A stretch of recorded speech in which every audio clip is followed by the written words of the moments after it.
భాష్యం విద్యా సంస్థల కరికులంలో యోగా ఒక భాగమని భాష్యం విద్యా సంస్థల గోదావరి జిల్లాల ఏజీఎం గోవిందరాజు పేర్కొన్నారు. కాకినాడ ఎన్ఎఫ్సిఎల్ రోడ్లో గల డిఎస్ఏ గ్రౌండ్స్లో భాష్యం కాకినాడ జోన్ స్కూల్ విద్యార్థులతో భాష్యం యోగోత్సవ్ ప్రపంచ యోగా దినోత్సవాన్ని ఘనంగా నిర్వహించారు. సుమారు 2,000 మంది విద్యార్థులు, వారి తల్లిదండ్రులు, ఉపాధ్యాయులు యోగా కార్యక్రమంలో పాల్గొని యోగా సాధన చేశారు. ఈ సందర్భంగా భాష్యం స్కూల్స్ ఏజీఎం గోవిందరాజు మాట్లాడుతూ భాష్యం విద్యా సంస్థ chairman Bhashyam Ramakrishna, vice chairman Hanumantharao, MD Saketh Ram ఆదేశాల మేరకు యోగా దినోత్సవాన్ని నిర్వహించామన్నారు.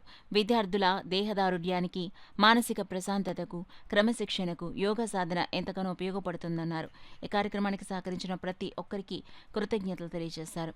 జూన్ 21 ఇంటర్నేషనల్ యోగా దినోత్సవం సందర్భంగా భాష్య విద్యా సంస్థలో ఈరోజు కాకినాడ డిఎస్ఏ గ్రౌండ్లో యోగా దినోత్సవం చేయడం జరిగింది. దీనికి సహకరించిన 4 బ్రాంచ్లు శాంతినగరు, విద్యుత్ నగరు, శశికాంత్ నగరు, భాష్యం బ్లూమ్స్ విద్యార్థులు, తల్లిదండ్రులు, ఉపాధ్యాయులు, పీఈటీలు అందరూ పార్టిసిపేట్ చేయడం జరిగింది. మాకు విద్యతో పాటు విద్యార్థులకి మానసిక ప్రశాంతత, శారీరక దారుఢ్యం, అలాగే డిసిప్లిన్ రావాలంటే యోగా అనేది చాలా ఇంపార్టెంట్. మా చైర్మన్ గారి ఆదేశాల మేరకు మేము ఈ కార్యక్రమాన్ని నిర్వహించడం జరిగింది. ఈ కార్యక్రమాన్ని నిర్వహించడానికి గ్రౌండ్ ఇచ్చి సహకరించిన డిస్ట్రిక్ట్ కలెక్టర్ సామోహన్ గారికి మేము భాష్య విద్యా సంస్థల తరఫున ధన్యవాదాలు తెలియజేసుకుంటున్నాం.